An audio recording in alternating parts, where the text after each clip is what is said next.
West Hollywood pot shop owned by actor Woody Harrelson and TV host Bill Maher was hit by smash and grab thieves early Saturday morning.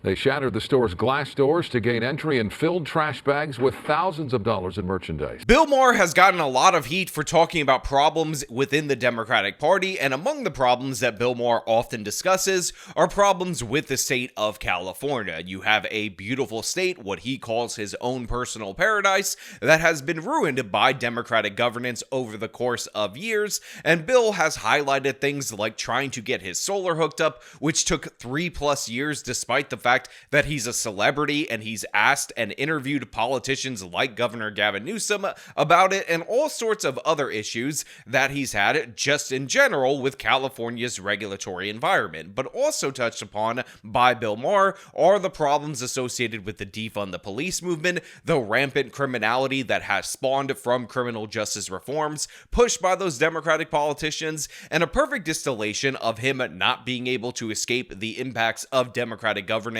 even within his own state is this recent report of his own pot shop that he co-owns with Woody Harrelson getting robbed. A smash and grab robbery that we've seen multiple different videos of in the state of California with a bunch of teens, and by the way, one of the suspects is actually described as a child taking his merchandise worth thousands of dollars, and guess what? This isn't even the first time that it's occurred. So that's what we're going to talk about today. But before we do, I want to thank everybody who supports this channel via actualjusticewarrior.com/join. Give me the money.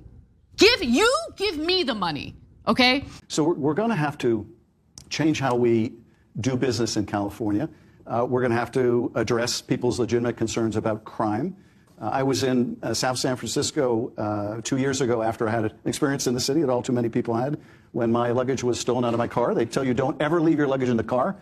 I never do until the one time I did.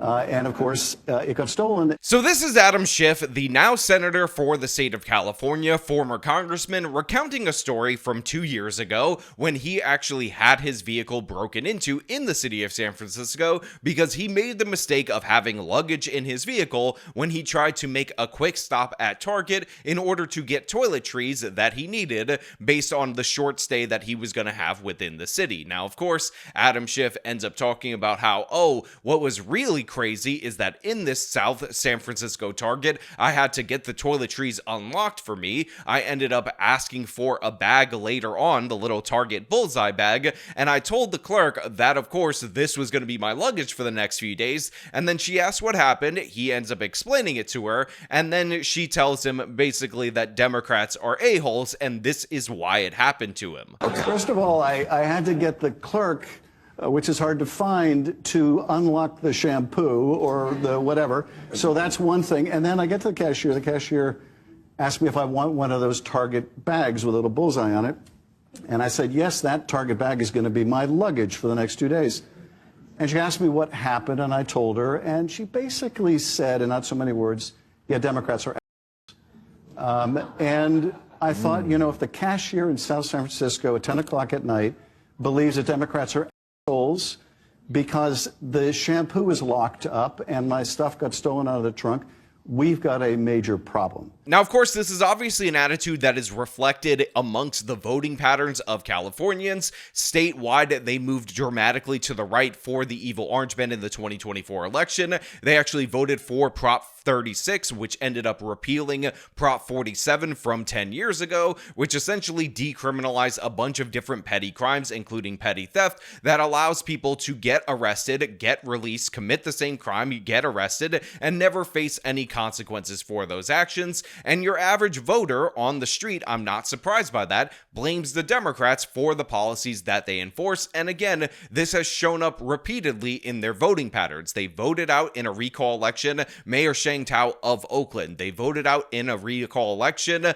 the district attorney for Alameda County, which covers Oakland, Pamela Price. They did the same thing for Chesapeake Inn, the woke district attorney that covered San Francisco. They did the same thing in a regular election for London Breed, because obviously these people are absolutely sick of it, and it's bad when you have Democratic senators trying to pander to somebody as left-wing as Bill Maher, talking about how they need to address crime in the Democratic Party. Well, guess what? Bill Maher is once again victimized by the state of California, by the party that he chooses to support. That's right. The break-in happened over the weekend, and one of the suspects looks to be a child. Now, it's not the first time the business has been targeted by thieves, but the business owners tell me they plan to make it the last. And while some of you find this to be hilarious or just desserts, you get what you vote for, I genuinely find this to be sad because the voters are making it clear when they vote for something like Prop 36. The voters are making it clear when they vote for a new district attorney for LA County, who's essentially a Republican in that he ran for attorney general in 2022 as a Republican, hiding as an independent, because in reality, the people want change, but unfortunately, even with these high-profile crimes, even with celebrities being victimized, nothing is going to change in terms of how the Democrats are going to act because they've always had the power to fix these issues. They just refuse to do so. So essentially, we have to wait based on the new district attorney, based on the ballot initiatives and whatnot, but it's not really going to undo the damage because they still have problems related to the fact that they can't send people to prison for a whole host of offenses.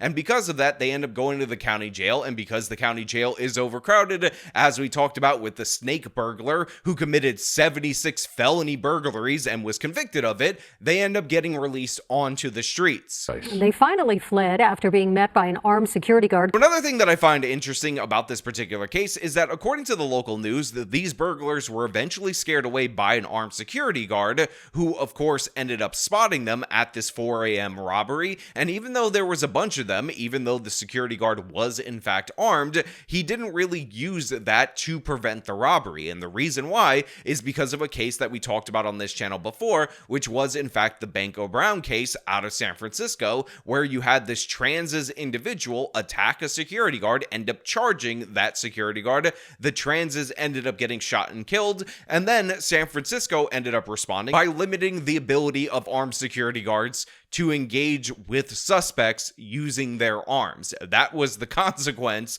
of a justified shooting against a criminal, a repeat offender, who was getting violent with the security guard over merchandise that they were trying to steal from a Walgreens. So again, California, absolute mess in every possible way. Consider it a new high for a smash and grab in West Hollywood. The Woods, a popular cannabis dispensary and lounge, was ransacked early Saturday morning by an entourage of hooded suspects. Sped-up security video shows a group of 5 thieves breaking into the shop around 4:30 a.m. Now look, I know a lot of people on the right have turned against marijuana legalization. They talk about the fact that you smell marijuana all throughout these major metropolitan areas that have legalized it. But the fact is, I am not among those people who have decided to go with the winds. I am not somebody who uses marijuana. I don't like the smell of it, but I do think it should be legalized. And I'm happy that it is in fact legalized in the state of California, especially because they demonstrate how the state can actually lose money and end up juicing the illegal market more so through a legalized program based on the fact that Democrats can't run anything. Again, criminals have been profiting off of marijuana for decades in this country while it was illegal, but the state of California has made it to such a point where you can't really make all that good money off of it. This is a sanctuary where people can come during their rough days and feel like they've had a mini vacation. But that being said, one of the things that I don't like about marijuana culture is people like this, where he's like, this is supposed to be a sanctuary. Look at my Buddha statue behind you. We are a sanctuary with this pot lounge, and it's just a space for everybody to kind of chill out and relax and be cool and get robbed time and time again, because guess what? It's the state of California, and you can't have nice things. Michael Berman is one of the partners who co-owns the shop. Other high-profile partners include Woody Harrelson and Bill Maher. My celebrity partners here are Woody Harrelson, Bill Maher, and John McEnroe. Have you heard from any of them? All of them. Okay. Yeah, all of them. Everybody's very upset. That's because close to $3,000 worth of goods were stolen. The thieves used a screwdriver to break through the front windows. So we get a little bit of a breakdown of the crime. You have all these youths pull up into the parking lot. They don't park in the handicap space, but they do park in the wheelchair shoulder. For those of you who are unaware, this little line right here that's next to the handicap space, the reason you're not supposed to park there is because that's so the wheelchair could get there. I'm just educating you guys right here. And they end up doing a traditional smash and grab with the screwdriver. And again, they should have an alarm system. But as we've seen time and time again in a bunch of these left-wing areas, the police do not respond quick enough. There's more and more businesses in the neighborhood that are failing, more and more businesses that are getting robbed, vandalized. I would just consider ourselves lucky that the vandalism was to a minimum. Now again, this co-owner with Bill Maher Woody Harrelson talks about how businesses in this neighborhood are often targeted. They're being put out of business, and I think this is another great example of how crime actually drives poverty, not the other way around. The reason these people are stealing is because they know that there's lax law enforcement, they're looking for a quick buck, and the impact is that it changes the culture of this neighborhood. It ends up adding additional costs to a bunch of businesses that, guess what, don't have a celebrity backer, and an already highly regulated environment like California, that can be absolutely devastating, especially when, again, most of these other businesses are often competing with online retailers that don't have to experience these same kind of problems. Once again, we see on display for us that a neighborhood is going to hell due to the fact that crime is completely unchecked, and I hope that the LA County District Attorney, the new guy that's in office, ends up sticking to his word and prosecuting these people to the fullest extent of the law, unlike the previous person. But again, after years and years of soft on crime policy being enforced, not just through Prop 47, but again through other machinations of state government and from local officials just refusing to do so, we see that a lot of the damage isn't going to be undone. A lot of people's livelihoods are forever lost, and for what? In order to pander to the criminal, which in reality is just cruelty to the victim. One of the suspects appears to have been a child. One of the things that surprised me is one of the 5 people was really small, and the way he moved had to have been a child, had to have been about 8 years old, which was absolutely shocking. So again, the co-owner says that it's absolutely shocking that a children's would be involved with this particular break-in. And I just want to point out for everybody out there in the audience, while it might sound surprising in your neighborhood, while it might sound unusual among the people that you hang out with, this is not surprising at all whatsoever. One of the stories that I'm considering doing a video on is about a carjacking or a group of assaults that are going on in Baltimore. And in both those cases, they are reporting that at least one of the suspects happens to be an 8-year-old, because guess what? All the soft on crime stuff that we've done for adults, we've actually tripled up on that in terms of juvenile cases, and now a bunch of gangs and criminal organizations are responding by sending the kids out there to do the crime on their behalf, because guess what? They won't face any consequences for it. So nobody should be surprised by this. In fact, it's happening ever more frequently in this country, and it's absolutely disgusting. Surveillance video shows another attempted break-in at a different dispensary the next day. This one happened at Urban Markets, a West LA dispensary. An armed security guard thwarted the attempt by firing at the suspects.